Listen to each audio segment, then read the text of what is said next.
Pull her away. Pull her away. Suelte. Suelte, señora.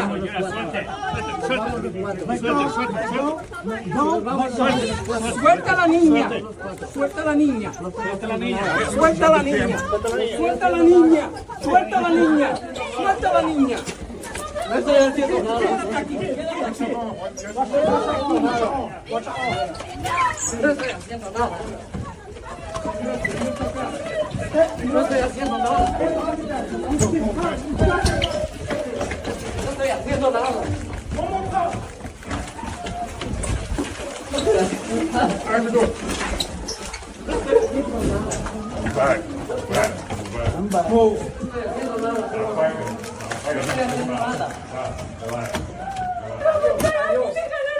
Adiós. Adiós. Adiós.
All right. Total chaos, folks. A woman in tears. That was in New York City. The first portion of that clip. Her husband in handcuffs, their children crying, and ICE agents caught on video telling her adios before shoving her to the ground. Well, you know the left is already weaponizing this clip, blasting ICE, and calling the Trump administration heartless. We're going to get into all of that and more. Also, the Comey indictment, mandatory digital IDs in the UK, and of course, Candace Owens is all out bad-mouthing TPUSA. We're going to get into it all. Buckle up. This show connects the dots that the mainstream media won't touch. It's Friday, and it's time for Pop and Politics. I'm KJ. Let me introduce you to my co-host. Of course, we have Yana. She's back with us tonight. Hello. Right. It's great to see everybody. I missed you guys. We missed you too, Yana. And Nicole Bennett. Hey, y'all. All right. And Shelly E. Hi, everybody.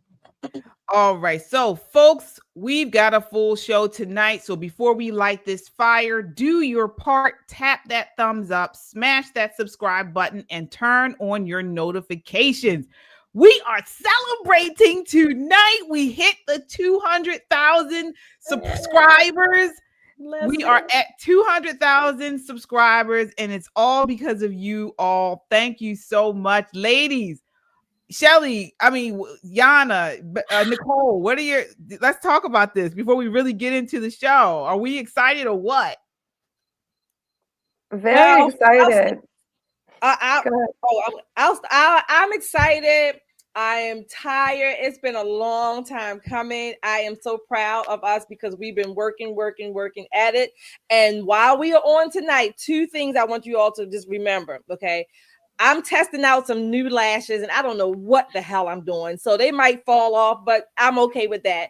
And I'm also going to be drinking some, you all ask about some wine all the time. What I'm drinking, it's this cranberry Moscato by Tomasello.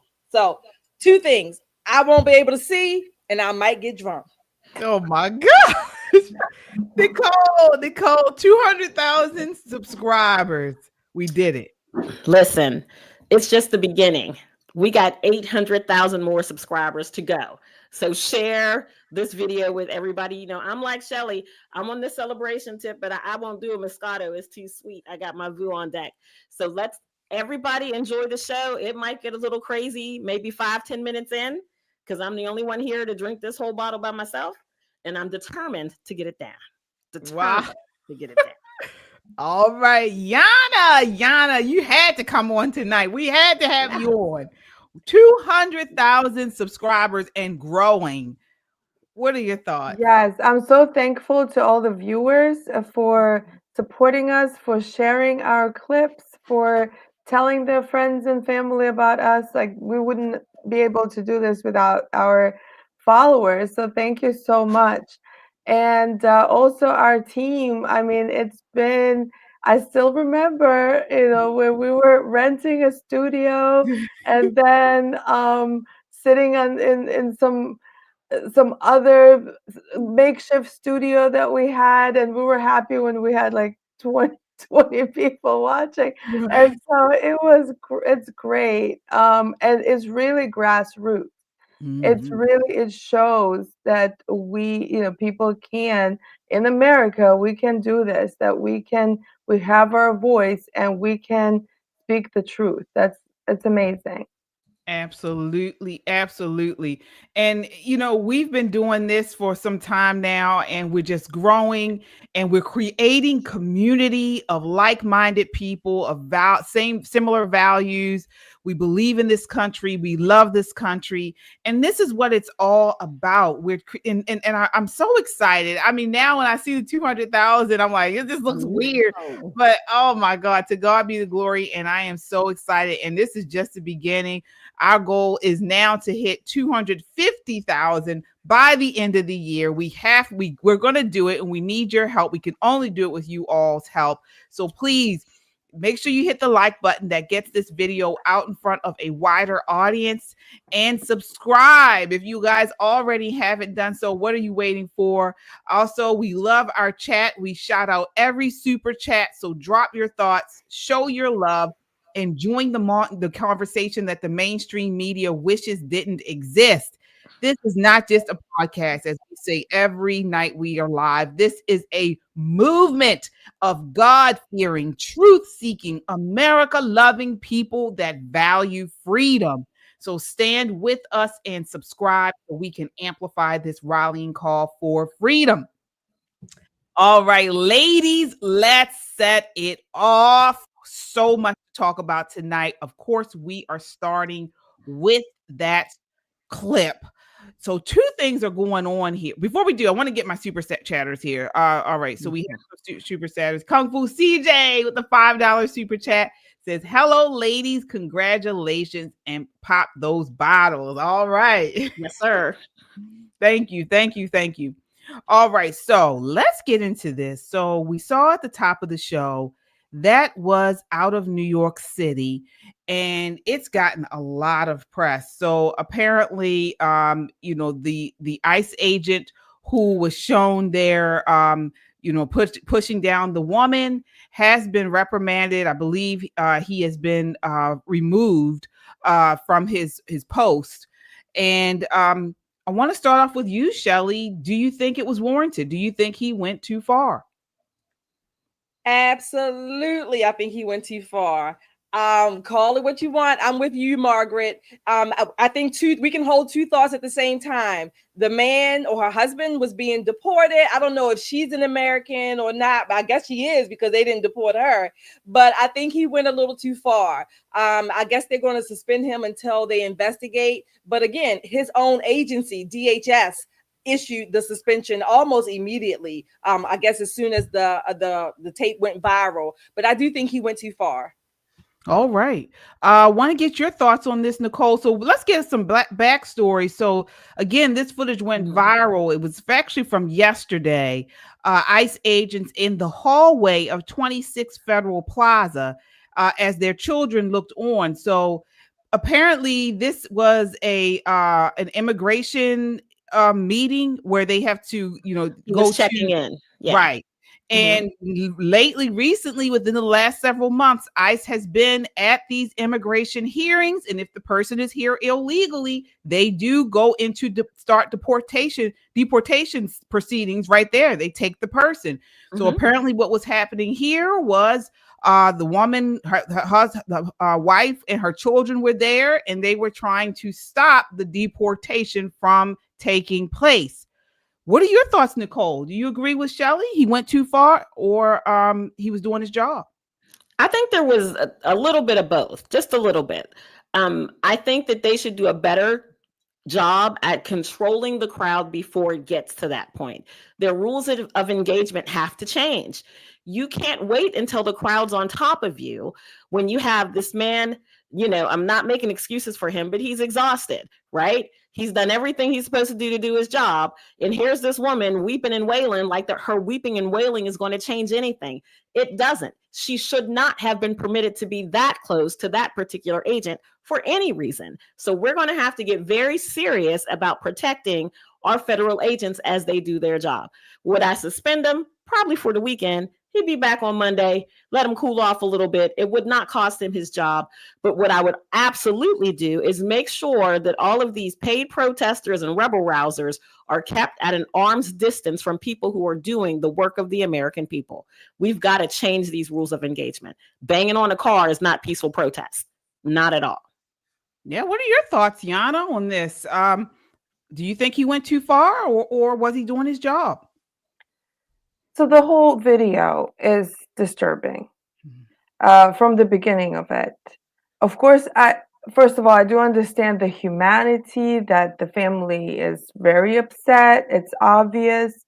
However, they are the ones who broke the law. And he is being arrested. He's being deported because of something he has done that's against the law. And the wife is behaving like she has a moral ground. And that is a problem. The way that she was behaving, that she was grabbing on to her husband, that her kids, she let the kids be part of it and let the kids hold on to him like that. Like, that's traumatizing. Like, she is showing a really terrible example of what to do when you are not in the right. They have broken the law. Whatever reasons they had, you take the consequences. Your husband is going, if he is being deported to the country of their origin, you take your kids and you get on a plane and meet him there. That's what you do. You don't create a scene where, just like Nicole said, there's nothing that she could do. And so she's creating a scene for leftists to watch and then go and rally and protest and break things. This is why she was doing it.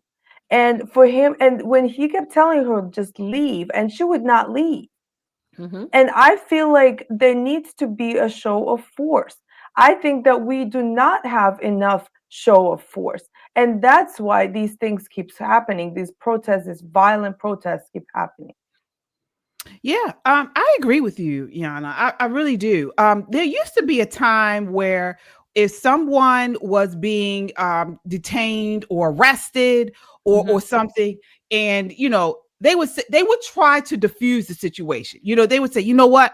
All right, honey, go on wherever you need to go. Take the kids. I'm not going to push back because this is going to become a very chaotic and messy scene. And I don't want my children to see me pushing and fighting the police. Yeah, he was part of it too. The man was pushing and would not go, even though he's the one in the wrong. Right. I agree. And so when you have a situation like this, where, the person is pushing back against the police, he pushed her down. He pushed her. He said, stop. And he detained her. He pushed her down on the ground. No, He didn't detain her. He pushed her. And like I said, two things can be right. They were totally wrong in the beginning. Trying to keep the husband, the children, like Yana said, all of that is absolutely correct. No dispute there. But the specific, clip we were talking about when the officer threw the lady down. Yeah, I mean, he probably would be back. I'm not saying he should be fired or terminated forever. That's not what I'm saying. I'm saying two things can be held at the same time. And they were wrong, and he was wrong. So this morning I saw ICE doing their work in Tacoma Park. Right, this morning it had to be about 5:15 a.m. They had pulled over a work truck, and they were extracting a person from the work truck. As they were putting him in a car, they blocked off. It's like 3 lanes. They blocked off 2 of the lanes, and no sooner than they had the handcuffs on him, this car comes pulling up like a bat out of hell around all of the traffic. It's the wife, the girlfriend, the significant other, some woman who got out, and she's screaming and hooting and hollering and flapping her arms, and she's got the cell phone out, like that's going to make a difference. And I saw something remarkable from one of the ICE agents, or it might have just been police because they just had the thing that said police on the front. He got right in front of her and he put his hand up and he told her, "You take one more step and I'm going to tase you." And he said it hard. He didn't say it nice. There was no warm, comforting. It sounded like he was dead ass, like he was up all night and he had enough to do and he did not want to deal with her. So she made an executive decision to get back in her car. She got in her car and she just honked the horn at them for about maybe a minute and a half until her horn started to sound like it was dying out. This is what I mean by rules of engagement. Give them the warning. One more step. He did give her a warning. One more step is going to be a problem. What we saw there was the tail end of a much longer confrontation. Sure. That lady was fighting and pushing those officers for quite some time prior to him finally, putting her down. Okay, and finally she stopped because he put her down. You can't do this. And this is my issue with it. This is not the first time we've seen something like this. You cannot fight the police and expect them to just continue to take it. You have to, and your kids are right there. No, it's not right. And we've seen video after video of these ICE officers getting beat up, getting pushed down, getting assaulted, and it's gone over and over again and again. No, you can't fight the officers. If you want to fight me, listen, if you get into a situation where you decide to assault an officer, the repercussions you get, it's all off. It's all whatever happens at this point because you decided to fight. And at what point? I'm not saying where was at that particular point earlier. Yes, there were several of them, and the officers. Then they broke it up. They got them separated. They got the man in the stairwell. At that point, all I'm saying is that we can't be, I think, Margaret, I'm going to repeat what you said, Margaret. We can't be so one-sided that we only see and agree with those we agree with all the time.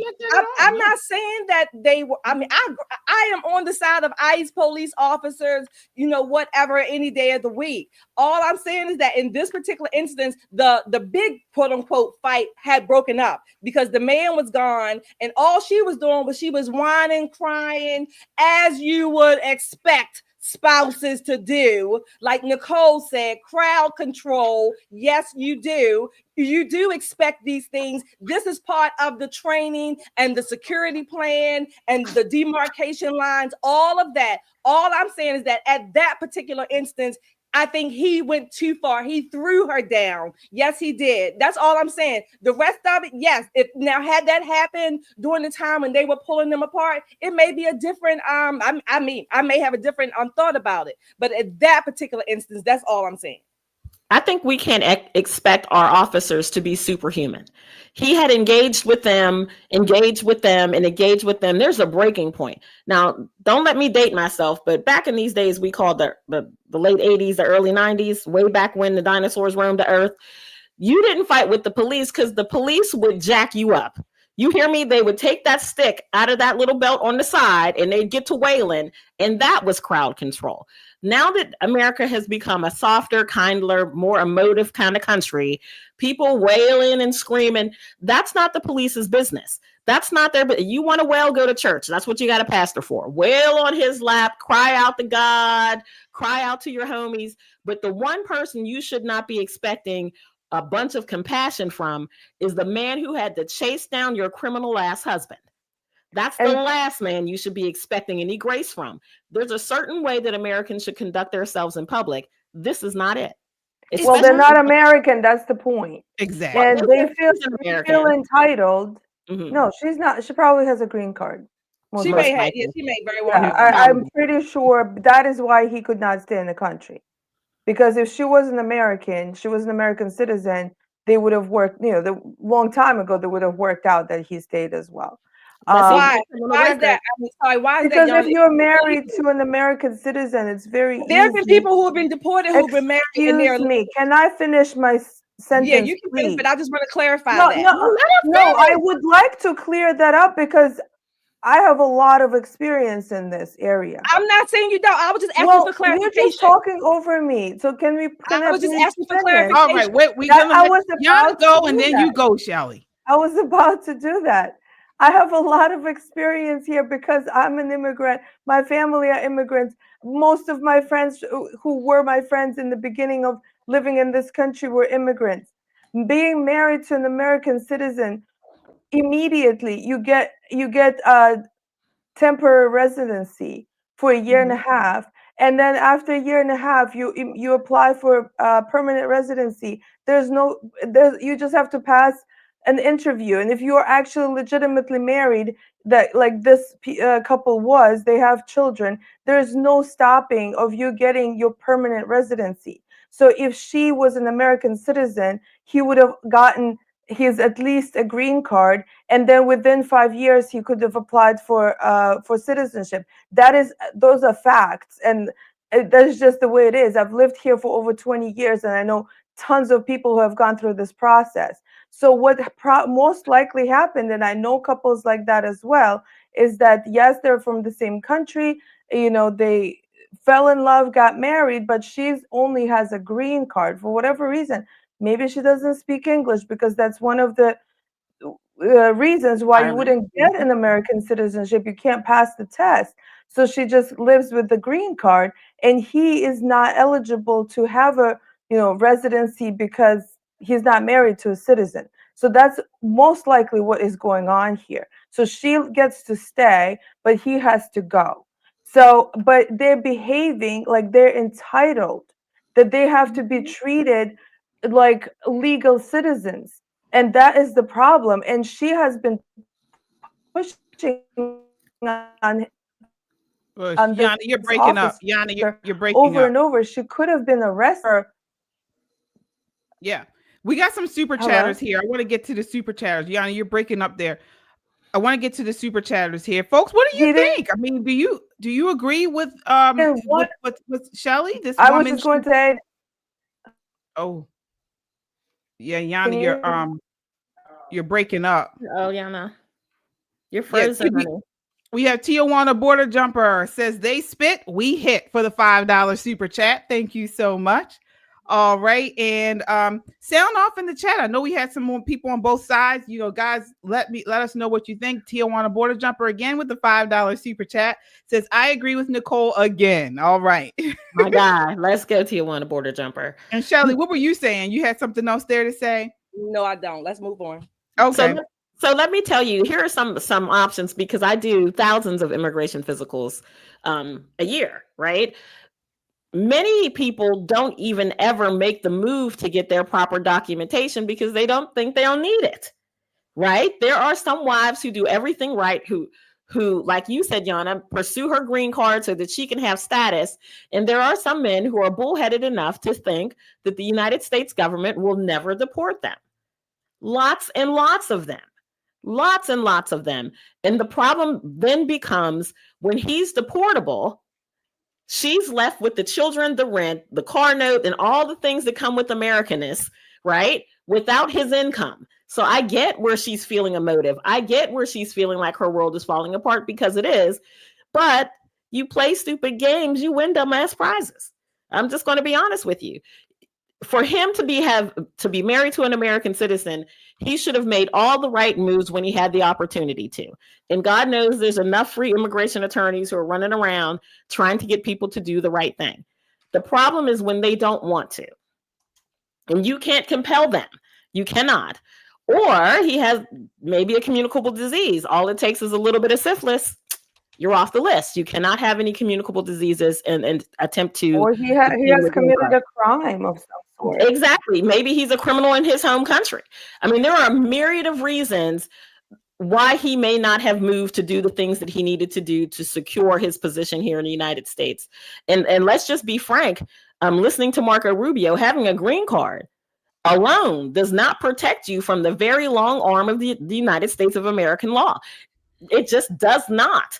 If you're here and you're causing a disturbance on the campus, you're committing crimes, he will indeed revoke said green card. He's said it a million times. He's not going to do this with these people. He's just not. And he has every right to do that as Secretary of State. Yeah.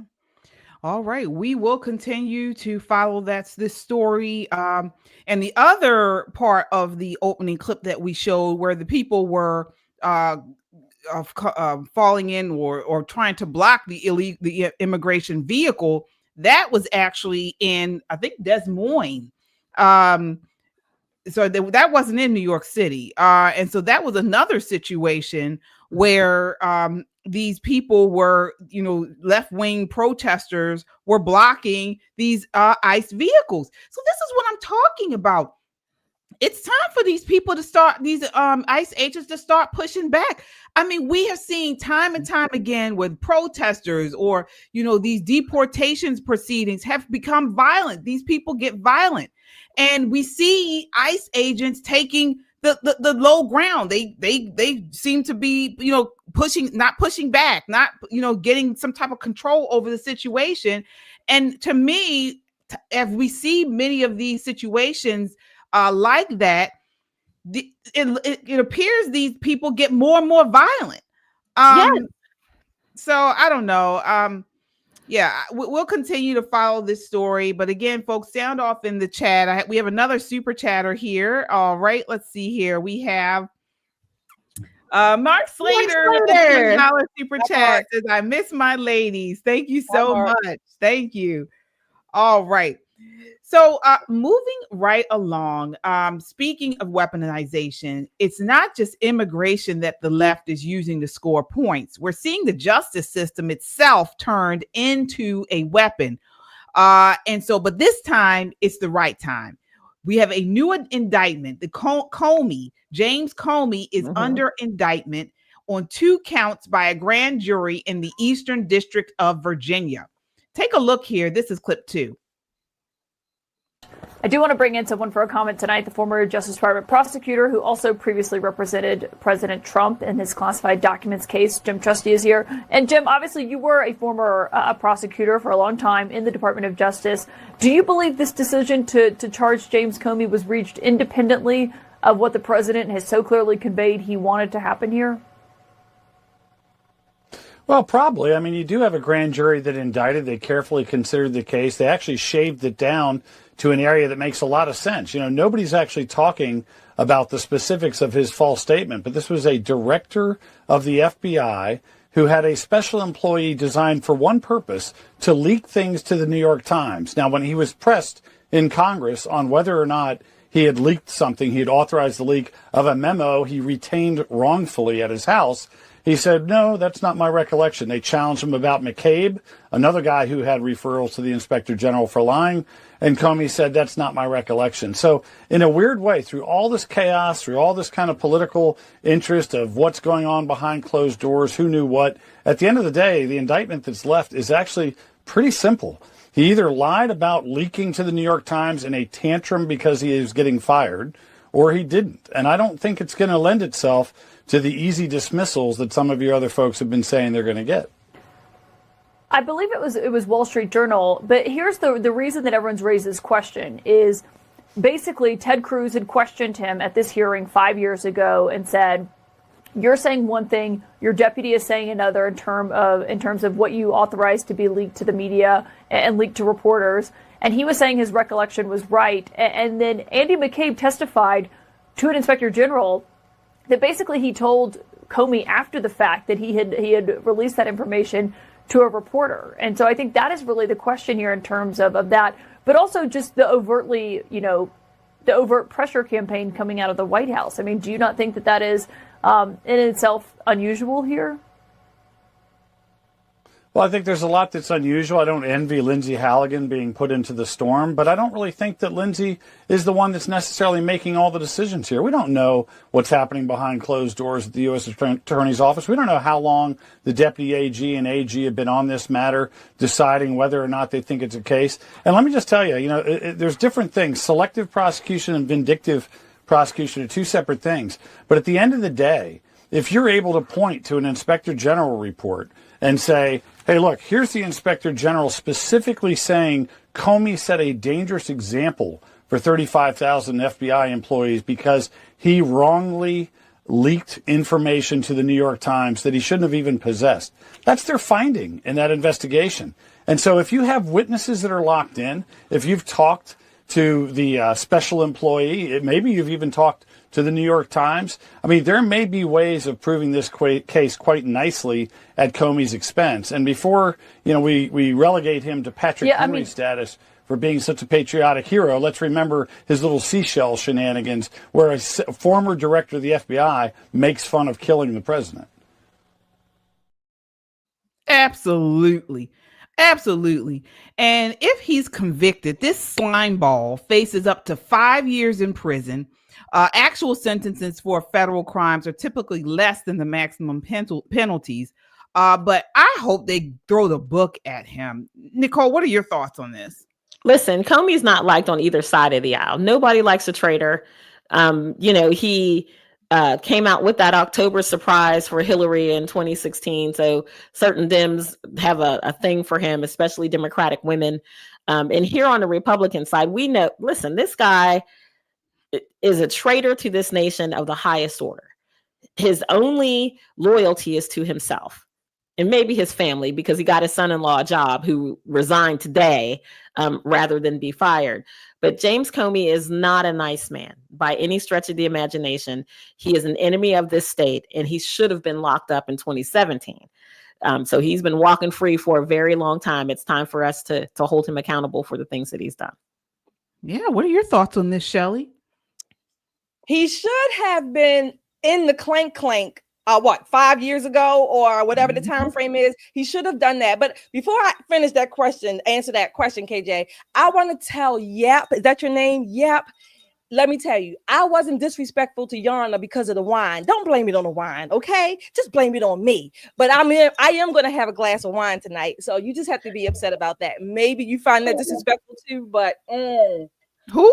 I didn't even see it. I think the name is Yep. Yes, I am drinking wine. Some of us are drinking wine. That's what adults can do. So anyway, but back to James Comey here. He should have been arrested or charged 5 years ago, number one. Number two, he's lucky that they are not charging him with perjury. I think they're only talking about false statements. I think that's what they call it, because apparently they're easier to prove. But this joker he was a part of the Russiagate, the false documents and the false scenario that scandal that he helped to perpetuate. He covered for Hillary Clinton when she broke up her disk or whatever her drives are. He's done all of that, and he's still gotten away. Not to mention he gave away, I guess, secrets to his little professor friend to publish. You did all of that, right? So if this was any one of us, we would be hemmed up, no questions asked, okay? Mm-hmm. We probably would still be giving testimony and pleading our case 5 years later. So he's lucky the statute of limitations ran out the first time. So I hope they get him. He is a bitch. He whines. He's a coward. He schemes, and he's a scandalous person. I hope they get him. And I'm going to say cheers. Yeah. Yana, what are your thoughts on Comey? Do you feel like he needs to get he deserves to be arrested? He He deserves to get locked up? deserves whatever's happening to him right now. I mean, we need to, of course, investigate. We have to be a country of laws. We can't just, disappear him or anything like that, which, something that maybe he deserves, but for being a traitor, and nobody likes a traitor. So we need to investigate and find out if he is really guilty. But whatever is happening to him, he deserves it. If he created hell for President Trump with this whole Russia collusion hoax, he deserves this right now. And I hope it's very, very uncomfortable.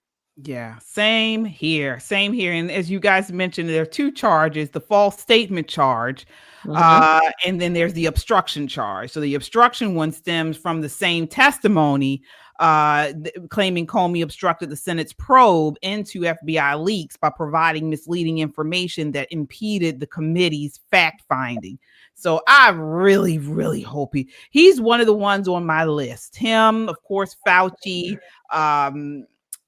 Liz Cheney, all the J6 committee, they're all on my list. So he's not at the top really. Fauci is for me. Me too. Yeah, I'll take this. I'll take this. Fauci should rot in jail for what he did to this nation's children. He should rot in jail for the rest of his days. Without absolutely. Absolutely. Folks, tell us what you think. Sound off in the chat. Mark Slater says Shell is yelling at me again, and it is because of the wine. Yeah, I told you because we missed you.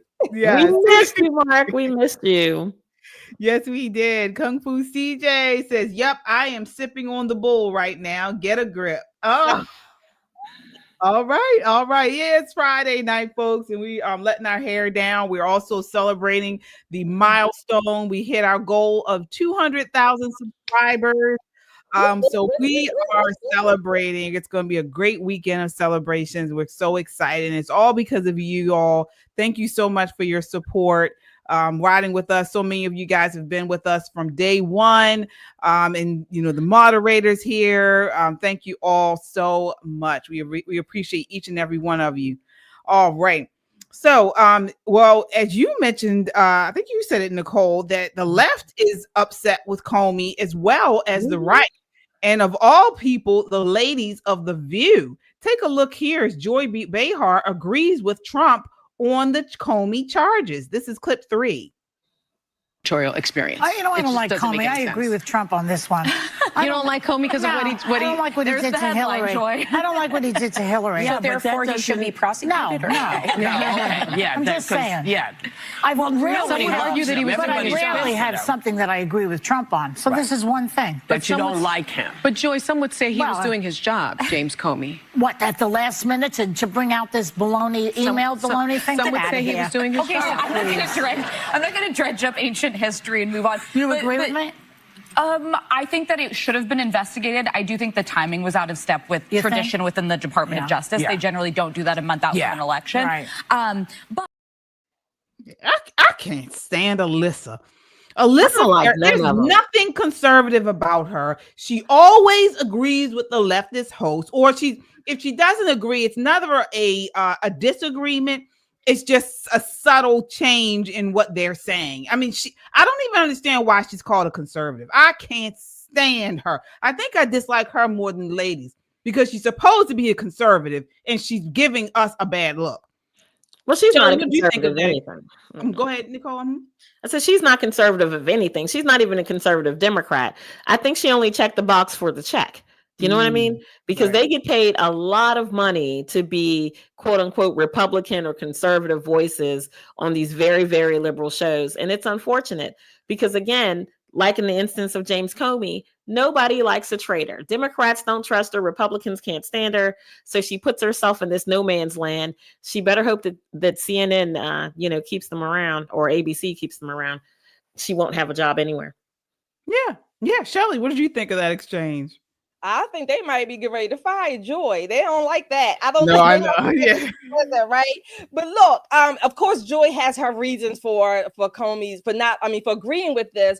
But again, Comey, who cares? I'm glad it's being done. Does it look like, I'm going to be honest, again, like I said, two things can be happening at one time. Does it look like what is it, lawfare or whatever? Absolutely. But is it timely? Yes. Is it time for it? It's way past time. When he came out with his book, he had the audacity to come out with a book, right? Thinking that they can get away with all this. He can tell all the secrets. And because Biden was in office, nothing was going to happen. Well, guess what? You also told on yourself. The same thing with Bolton in his book. They tell too much. They say too much too soon, or whatever. They need to wait for the 50-year law where they can't release things. They need to do all of that. Then all the statutes of limitations will be over with. But no, because they are so arrogant, they are drunk on their own power. Like I'm getting drunk tonight on this wine, but they are drunk on their own power and their own, grandiosity about themselves, that they think that they really are above the law. So no, I hope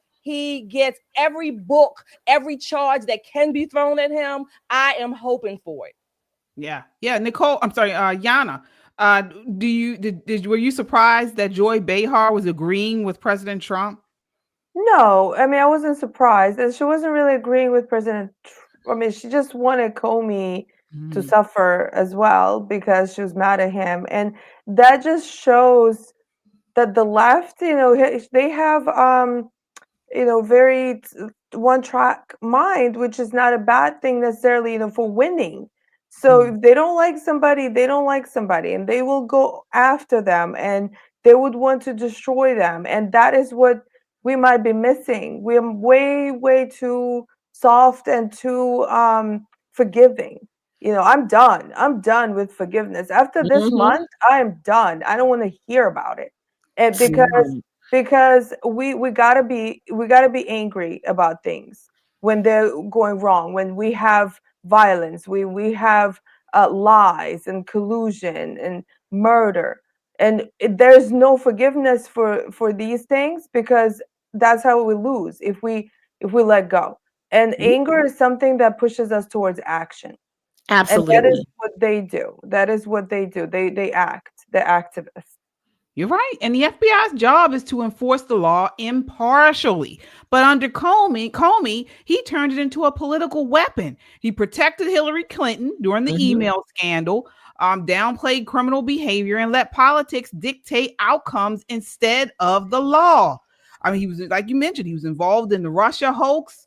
And this is why I think I agree with you, Yana, on this, because what he did was he destroyed the trust in our institutions. Not saying the FBI had a stellar reputation from the beginning, but he helped in a big way to destroy our trust in these institutions, not just the FBI, but of course, the entire government. And so it's almost part of this sort of Marxist communist plan, their agenda. And so he needs to get the full breadth of the law. And I really hope he does. All right. We have some super chatters here, folks. Thank you all so much. Kung Fu CJ says, Shelly E, are you a lush? Everybody's talking about Shelly. They are drinking. Shelly can barely drink. Let me tell you, she can barely drink. Barely. Yep, that's true. So, all right. So while the elites play legal games here at home, across the pond, something even bigger is happening. And this, I think, is probably some of the biggest news we've had in a long time. So the UK just announced mandatory digital IDs. And if you think that's just a UK problem, think again. Take a look. This is clip 4. And that is why today I am announcing this government will make a new free of charge digital ID mandatory for the right to work by the end of this Parliament. Let me spell that out. You will not be able to work in the United Kingdom if you do not have digital ID. It's as simple as that. Because decent, pragmatic, fair-minded people, they want us to tackle the issues that they see around them. And of course, the truth is, we won't solve our problems if we don't also take on the root causes, looking upstream to tackle poverty, conflict. All right. So I want to start off with you, Yana, on this. What do you think about this digital ID? They're saying that this is going to be used to solve their illegal immigration problem. What do you think? Well, it shows that they're really concerned about their illegal immigration problem, and they trying to do something about it. I mean, I don't know what, I mean, that's fine with me. We already have IDs. We have to have IDs. I mean, this country, we need to use IDs when we vote. We have to. I mean, I hope that they will make sure that that happens. And so I think it's fine. What about you, Shelley? What are your thoughts on this? Look, first of all, I don't understand why we think that we don't have digital IDs. We already have them. Every credit card, every ID, you have a legitimate ID. Every piece of mail, if you will, they're all connected. Even here in the United States of America, we technically already have them. You download some ID or a credit card to your Google Pay or whatever app.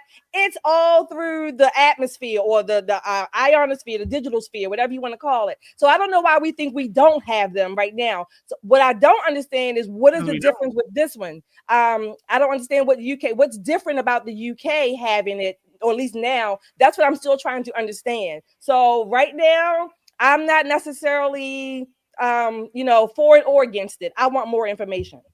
All right. Nicole, what are your thoughts on this digital ID?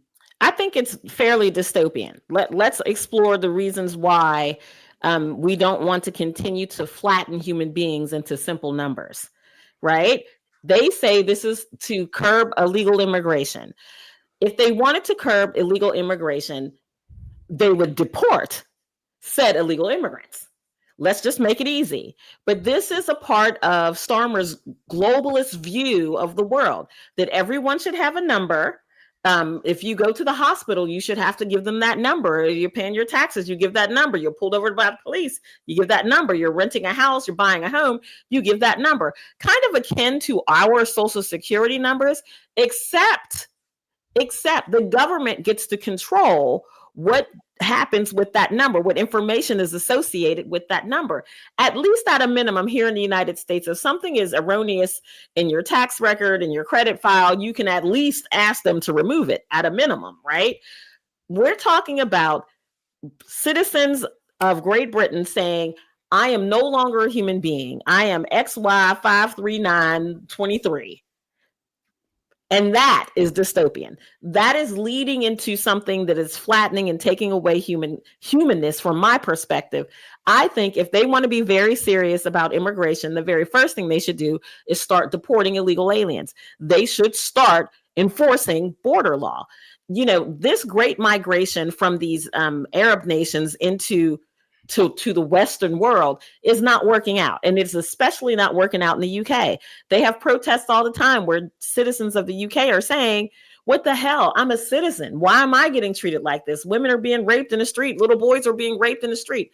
All of this is happening. And our government is saying, well, you have to be kind and you have to be generous. These are guests on our, here in our land. This is ridiculous. We have to start treating citizens like citizens, and we are human beings. I refuse to be reduced by a number. We don't have to worry about that here in the United States because the Democrats don't even want number or ID for voting. God knows they're not going to give everybody a digital ID that's mandatory to work. That's never going to happen here. Oh, it's coming. It's coming. It's already here. And this is what my issue is with it. So first of all, we know this is all by design because they created this crisis and now they're saying this is the key to fix it. They did this on purpose. They spent years turning a blind eye to mass illegal immigration across the world, across the English Channel. They did weak enforcement. They provided these people with benefits. And now all of a sudden they say, oh my God, we got chaos. We need this mandatory digital ID to fix it. Come on. And it's, connected to employment and all this type of stuff. No, this digital ID is going to lead to digital currency, which we have been sounding alarm. I talked about this on Christian Conservative, which will lead to programmable money, which will lead to social credit systems. This is this is what they've been trying to get to for years. The WEF, they've been World Economic Forum has been trying to do this. They have been pushing this at Davos, at the World Economic Forum. And this is the progressives' wet dream, okay? And this is the beginning of it. And so, and then they got this: everyone must comply. You can't work without it. You know, this is right out of 1984. The UK is a socialist country. It is a socialist country, and that is expected of a socialist country because they do have free healthcare. They have free education. So that is something that when you sign up to live in a country like that, the country will control what they do with their citizens. So it only makes sense that they will do something like that. Yes, we can disagree with that, but in order to control your population, you're going to have to do that.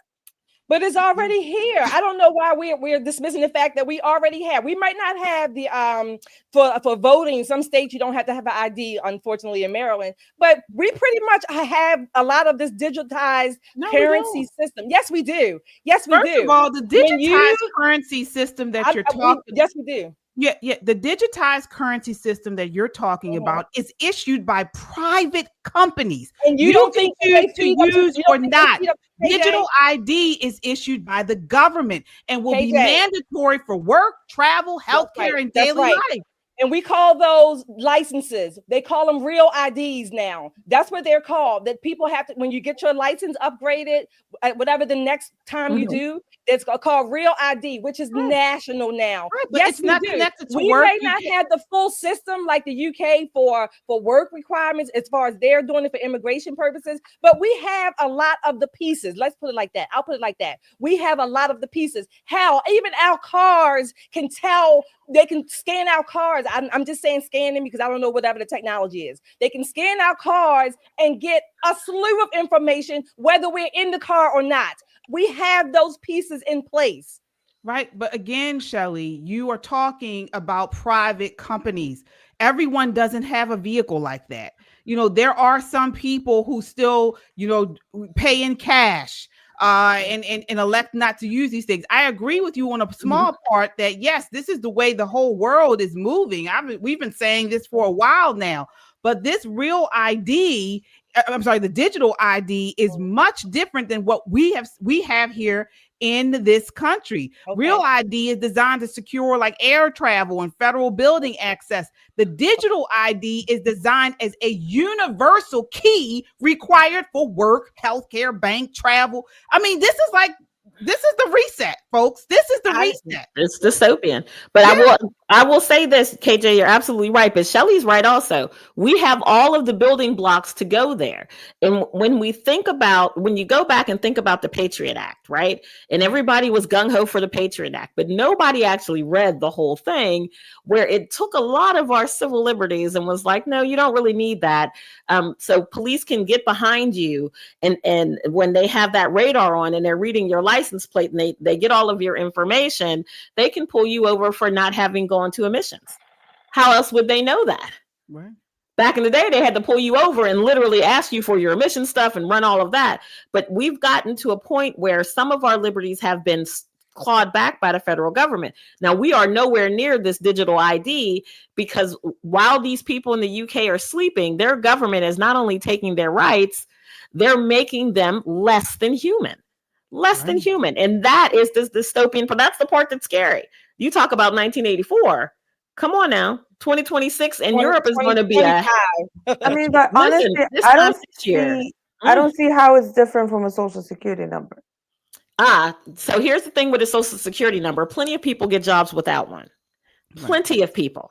Many, many, many people. And if you heard him say it's mandatory to work here in the UK, there are many, many people who work without a social security number. We have people who have temporary residency who work with it, people who are temporary protected status who work without it, people who lie and fudge one, all kind of people. That's my point. On one hand, the thing is that I'm just trying to, like, we talk about law and order, and I'm not advocating for a digital ID, and we probably don't need it, and maybe hopefully it doesn't, because I do think that people should have a right to not to be tracked. But in the UK, the small island, and whatever they do, I don't really care.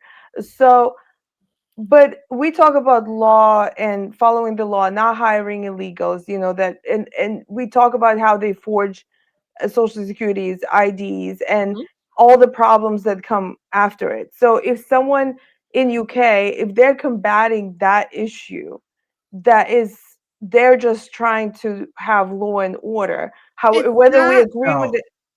Yeah, that's what I'm saying.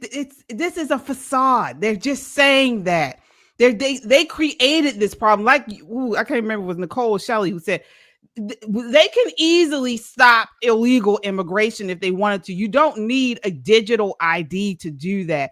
They are trying to do this for control. They are tying this to your bank accounts, to your purchases, all of that. It's going to be sort of like, wherever you go, if you want to go to the next county, show your ID, your digital ID. They're probably going to put it in your they're going to come to next where all you got to do is get a chip put in your arm or your forehead or your shoulder or whatever, scan it and you can get through.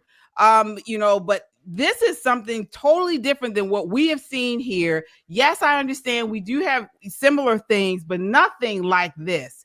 And I just think people need to really sound the alarm on this stuff because, as Glenn Beck has been saying for years, this is the beginning of the Great Reset. Not even the beginning. We're right in it. We're right in it, and it's coming here because usually things that go on in the UK will eventually spread throughout Europe, and they're going to try to push it here as well.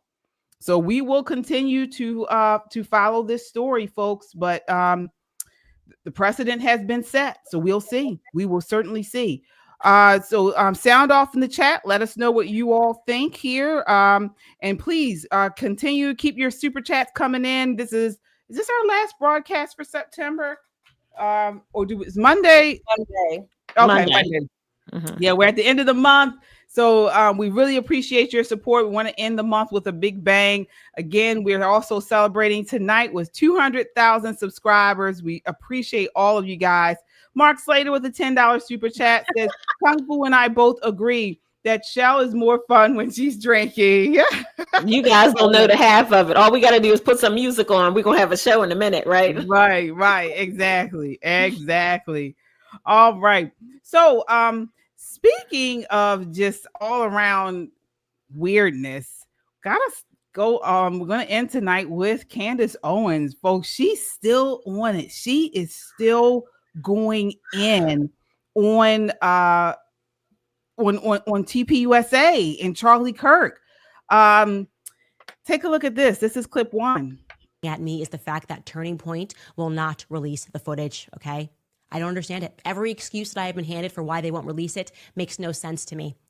If you are under pressure, if people are starting to look at you funny as an organization, if they're thinking that, whether rightfully or wrongfully, if they are suspecting because they see this footage of someone quickly remove the SD cards, that you guys had something to do with the assassination of Charlie Kirk, and you quite literally have footage that in theory should vindicate yourself, why wouldn't you release it? Think about that. It's just in your own capacity. If somebody is saying you are guilty of anything, if they're like, Candace, you are absolutely guilty of breaking into my car, and I'm like, I have a camera right here that shows that I did not break into your car. Would it make sense if I was like, but I'm not going to release that? I'm not going to release that. Because it's not right. It's not right for me to release. What? It makes no sense. I don't understand why they would not release this. The idea that it's because, well, the feds are saying the feds cannot arrest you. Last I checked, the feds cannot bring charges against you for releasing footage that you own. And since when do we trust the feds?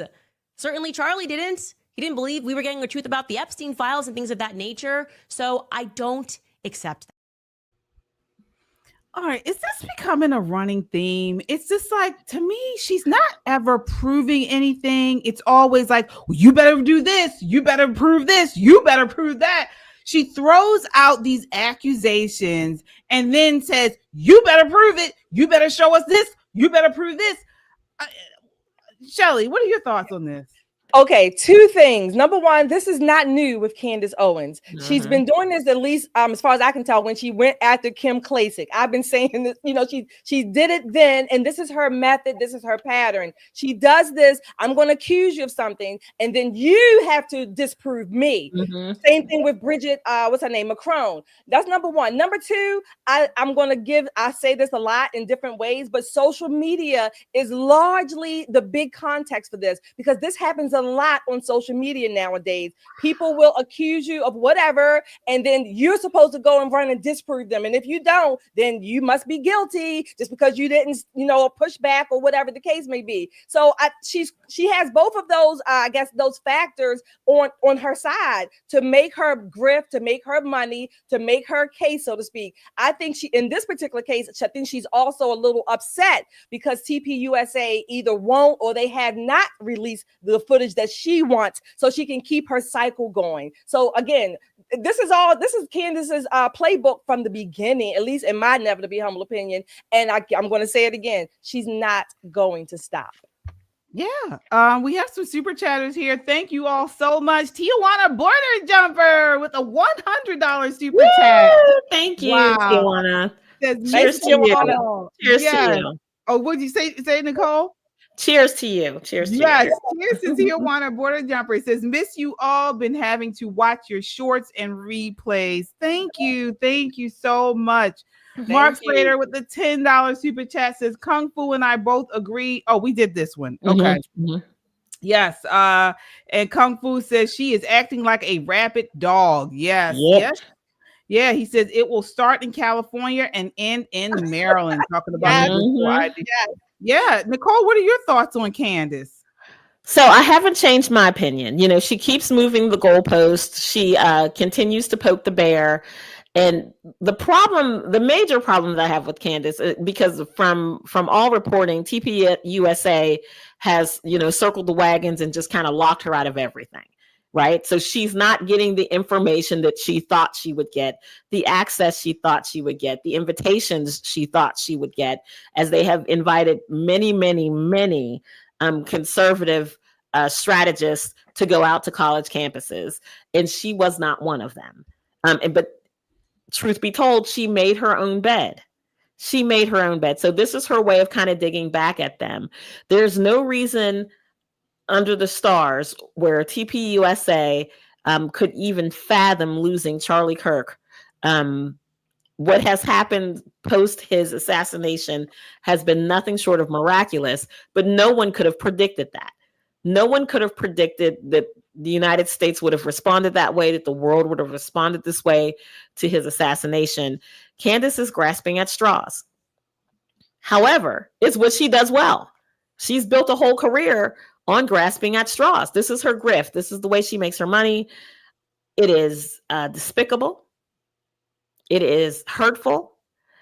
And I don't know how much more TPUSA, how much more grace they're going to give her before they start acting like the Macrones and slap her ass with a lawsuit. I can guarantee you said lawsuit won't be like the Macron lawsuit. She'll be renting her underwear from Erica Kirk. If she was smart, she would sit down and find another conspiracy theory hole to go through. And I'm just going to be honest, conservatives love conspiracy. It's just a part of who we are. We are so fiercely independent that we see a conspiracy in most things, right? That's not necessarily a bad thing. This is how truth actually comes out sometimes. But when it gets to be hurtful and demeaning and clearly something that you're doing to kind of goad people, especially someone who just lost her husband, it really is in bad taste. And again, I wish someone on her team would pull her coattails, but apparently no one on her team is willing to stop the gravy train. This may be the beginning of the end of Candace Owens. Wow. Before we get into this, we have some more super chats. Oh my goodness here. All right, let's see here. We have Mark Slater with a $100 super chat says, did Tijuana just challenge me? Wow. Thank you, Mark. Cheers to you too, right? Cheers. Thank you, Mark. Cheers to you. Yay. Thank you, Scrapping Beauty. Thank you. Yes. She says, "Congrats on 200,000. Keep it up. Thank you. Thank you, so everybody. much. Thank you guys so much. You guys are so very generous. You know, it just kind of warms our heart when people give us these huge super chats because we know you guys work hard for your money. But my goodness. And here's Tijuana Border Jumper again. Oh my gosh. Wow. $50 super chat. You guys are so generous. So generous. Thank you. Thank you. Yeah. Thank you so much. Everybody. Oh wow, thank you. We really appreciate you all. It's been, we really do. Thank you so much. Yana, what are your thoughts? Mark said, "Do you want to have a seat? Have a seat." Oh my god! Wow, thank you so much, Thank Mark. you, Mark. Yeah. Thank you, Mark. All right. John says, what do you say? A month late, but you ladies did it. John. You guys are so sweet. Thank you, John. And it's not a month late. We're still in the month of September. Yes, indeed. Yes, we are. We're shooting for $250,000 before the beginning of the year, right? Yes, indeed. Yep. It's a push. I'm gonna tell you, KJ's a slave driver. Y'all just don't know her like we know her. She's behind the scenes cracking a whip. We'll get it. We're gonna get it. We are gonna get it. All right, Yana. So I want to get your thoughts on this because you haven't been on, since the Charlie Kirk situation, and now we have Candace really going in on TPUSA and Charlie Kirk. What are your thoughts on all of this? I'm waiting for Candace takedown. I'm hoping this is the beginning of the end. Like, it's coming. Yes, she has too much pride, too much hubris in her. She's so full of herself, and yes, she keeps asking questions. I'm just asking questions. She's worse than any conspiracy theorist that I've ever come across. At least they actually show something. She just shows some kind of, I don't know, theories that she has in her own head, and she wants the horrific video that is just, I have no words for her. She's disgusting. She's despicable. And I'm hoping that it's going to be a takedown, a total collapse of Candace Owens soon. Yeah. Get her, Yana. Get her, Yana. I just, to me, the biggest thing about this, the most glaring thing I should say about this is she's actually, as she tries to do this, what if, she's actually, tearing down Charlie Kirk's legacy. She's allegedly accusing TPUSA for being part of this. I mean, somehow part of this awful assassination. Now she's starting to come for people within TPUSA and questioning them. She's questioned Charlie Kirk. In the beginning, she said that he was being bought by, she allegedly said he was being bought by Israel, bought by Jewish donors. Mm-hmm. I mean, we never heard, none of this came out before Charlie Kirk's passing. He always came across as a really, sincere, trustworthy guy. But she's on this thing like he wasn't. So how is that? How is she taking up for him? How's she what? How's she doing what? How is that trying to take up for him or get to the bottom of his assassination when she's actually tearing away at his legacy? She's saying that he was being bought by Israel because he aligned with Israel. She's not trying to get to the bottom of it. This is all for her grift, she's not trying to get to the bottom of it because her paths, her innuendos, her allegations, one day it's one path or one lane, the next day they keep moving. The paths never stay from A to Z to get to an ending point. This is not her goal. Her goal is to keep an audience, to keep her clicks or her grift or her money, whatever. That's what she wants, to keep her popularity. And by gosh, she's doing a damn good job of it. I mean, for that purpose, she is. Yeah, do you know what's a really interesting point to that, KJ, is that when you think of how much money Charlie Kirk could raise at any Republican event, his America Fest, at CPAC, he can walk up to any of these incredibly wealthy Republican donors, and they'd be happy to write TPUSA a check. They weren't in financial distress by any stretch of the imagination. They absorbed Brexit like it was a Tuesday afternoon. Do you know what I mean? So it pretty much was that way. Here's the thing. Charlie Kirk wasn't hurting. He was not. There was no part of TPUSA that was saying, hey, we're headed toward bankruptcy. We don't have enough funds, that kind of thing. So all of this is kind of falling flat.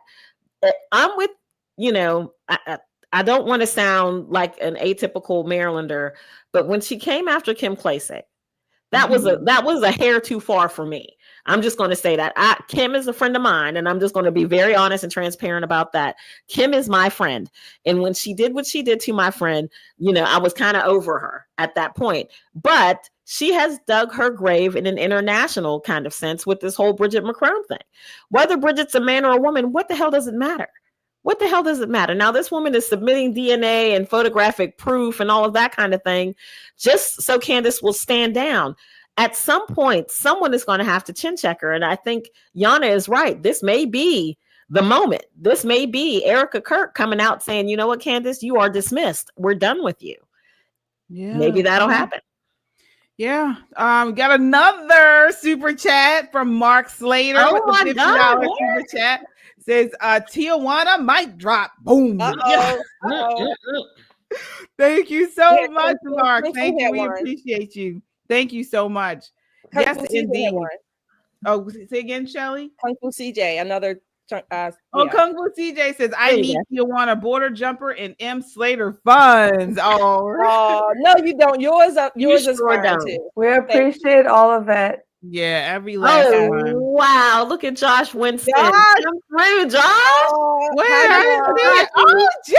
Let's go, Josh. Wow, Josh with the $100 super chat says, congratulations to my favorite girls. I am so proud of your accomplishment and so incredibly excited for the Pop and Politics family making its mark on history. I just ran in the door from the bar. We had a wedding party tonight and I was hustling to get home. Oh, wow. Everybody's drinking tonight. Here's you, Josh. Thank you so much. Thank you. Indeed. And speaking of drinking, speaking of drunk, speaking of Indians, take a look at this next clip. Oh my God. In the 21st century. Wow. Oh, I don't think we can hear it. The Howard grad did that. Here. And a Howard grad did.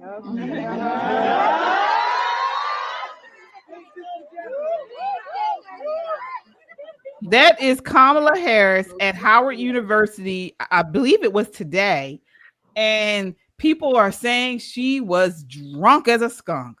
I mean, she was a little lit. I'm gonna say that. She was a little lit, She was I want to break that damn finger. I want to break that damn finger so badly. I want to just, how you just put a fork into my finger. That's all oh my God, she's simple. She is just This, folks, we really did avoid like a Titanic size. We dodged the bullet. Yes. I mean, yes. Can you imagine having her as the president right now of the United States? Not only and a woman, the first female president. I mean, my goodness, this was bad. But I will say this: the Congressional Black Caucus celebration is this week. Those parties would have been even more epic than they've already been this week, because there have been some very epic parties. Again, this goes back to my point that I keep trying to explain to people. All of that bluster and rhetoric that you hear on the Sunday morning talkies, and people can't stand this person and can't stand that other person. All week long, Democrats, Republicans, and independents have been partying together, breaking bread, having a good time, taking photos, and doing all the things that regular people do to celebrate their industry. So please don't let that rhetoric convince you that there's a bunch of hatred between people. It really is not. And just so you know, yes, Jasmine Crockett was there. Yes, Hakeem Jeffries was there. All of the squad were there. This is a big deal. Blacks in politics do celebrate this week every single year. And it doesn't matter which side of the aisle you're on. It is just a celebration of minority people in politics. Yeah, absolutely. Well, that does it for us tonight, Friday night. Oh, wow. my God. Oh, God. Slater with the $100 super chat says, Josh, don't start a fight. You can't win. Oh, wow. What? Oh, my God. You gotta end the show because somebody until somebody gets bankrupt. Like, really? Oh You my can't God, let this we happen. appreciate it. We appreciate it. I was just gonna say before we end the show, I wanted to acknowledge the passing of Voddie Baucham. He Yes. passed away at the age of 56. If you all don't know, he was a tremendous man of God, Christian conservative. And a huge loss. I mean, my goodness, first Charlie Kirk and now this. Nicole, what are your thoughts on this passing? It took my breath away. It literally took my breath away. His presence for Christian people, especially Christian conservatives, was massive. This man was a giant in that particular corner of not only politics, but in just the Christian world. Right. His book, Fault Lines, was the definitive book when you were fighting against CRT in schools. Right. This was the book in the workbook that taught you what you needed to say, how you needed to come at it. He personified for us so much of what a Christian conservative person could be. He was a man of God. And I know he had some health conditions that he was struggling with. And I have no doubt that he's dancing on streets of gold right now. It is just at our loss that this man is no longer with us. This has been a tough time, a reckoning time for those of us who've been left behind. But in Voddie's case, he has left us with books, recordings, sermons to fill the gap until we see him again. May his memory be a blessing. Yeah, absolutely. Shelley, I know you were shocked by this as well. Yeah, I remember when Voddie Baucham came on the scene, and I loved him because he was not just a preacher; he was a teacher, and he reminded me of, I'm going to say, in the likes of, I'm dating myself, in the likes of a number of Christian conservative or Christian ministers. I used to always listen to talk radio, so he reminds me of the likes of like R.C. Sproul and maybe Dr. Dobson. Dr. Dobson, I know is not a pastor, but kind of in that line, Ravi Zacharias and Larry Burkett, the Christian teachers, if you will, in all different arenas. Larry Burkett, of course, in finances. So he kind of reminded me of that. And so, I appreciated that. I'm more of a, I'm a learner, if you will, a reader. And I like to have that teaching, hermeneutic style, if you will, the exegesis, the isagogics. I like that kind of teaching. That's just how I learn and absorb best. So rest in peace, Mr. Baucham. We will miss you. Absolutely. Yeah. We have a clip of his just to go out tonight with this clip. Production, are you able to play this? Man, he certainly was powerful man, and so sad that he died at the age of 56. So young. I mean, I want to add to that what happens actually is when someone dies, it's very sad, but when somebody dies, somehow people begin to learn more about that person. That just naturally, people start looking into this person and listening to what he was saying, reading what he wrote.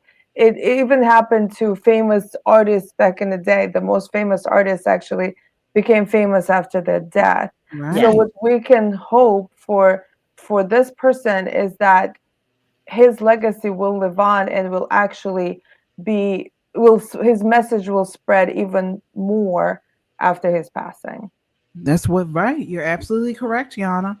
Here he is. Here's a video of him speaking. Take a look.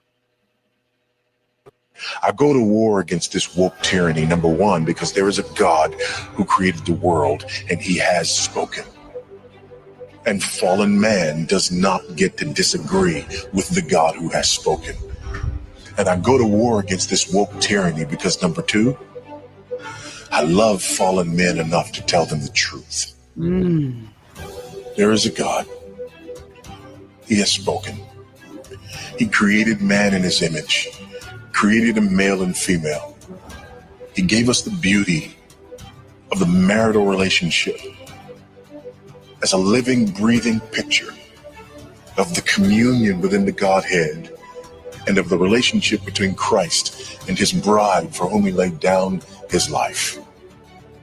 May God grant us grace to believe this truth, to proclaim this truth, and to reflect this truth so that the lost and dying world can hear it, flee from sin, and find salvation in Christ.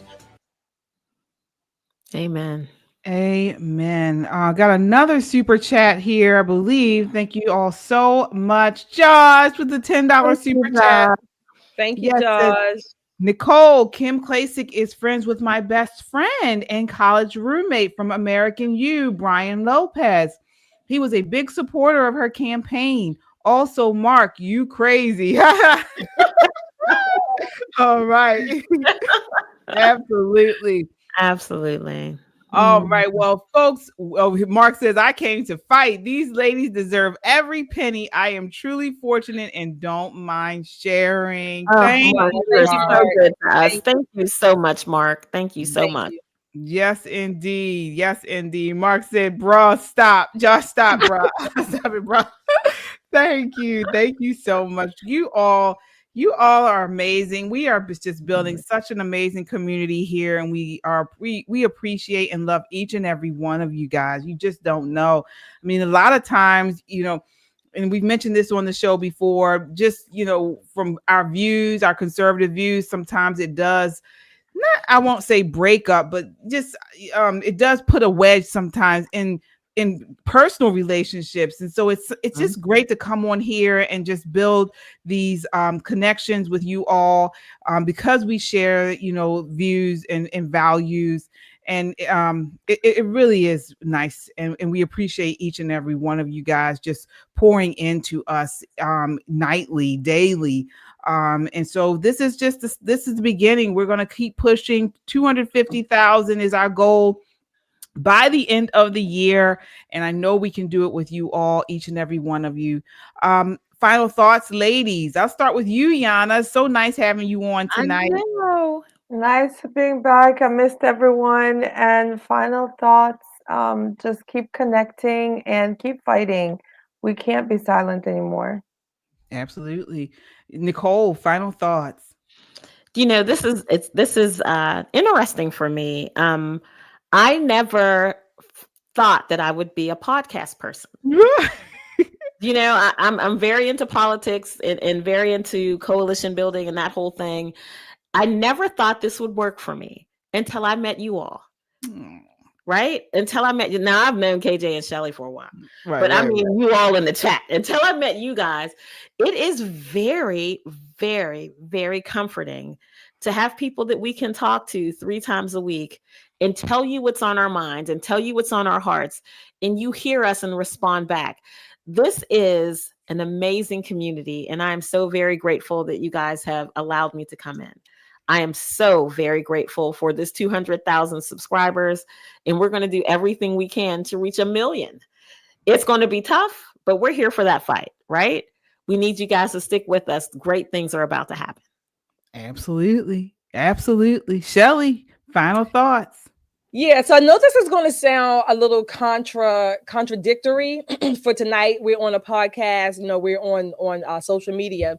But today I was talking to a client, and this client needed some help. And he asked me, and not so much to help him, but he asked me how he could go about getting the help he needed, basically. And we just had a conversation, and he was very sincere in the things that he needed. And he seems to be on the path to getting himself together. I'll put it like that, right? And I'm saying all this to say it sounds contradictory, because even though we're on social media, what keeps me grounded is talking to real people in real time, in real life. And I think, hopefully, prayerfully, at least I want it to be, I want that aspect of talking to real people in real time in real life. I want that aspect to come through when I'm here with you all. You know, that's what I hope. I don't want it to ever go to my head. I don't want to, you know, my head to get bigger than the screen or whatever. Certainly not. Ultimately, we're in this together, so to speak, you know, kumbaya. But that's my goal, and I hope that's what you can take away, at least from us being here. Absolutely, absolutely. No, I got both eyes open, Mark. Yeah. My eyelashes didn't fall yet. The shade, Charles, the shade. Oh my gosh. All right, folks. Well, again, thank you for walking this road with us. We are all on this journey together from the bottom of our hearts. God bless you. God bless this wonderful country, and we will see you on Monday. Good night. You. Good night. Good night, everybody. Cheers.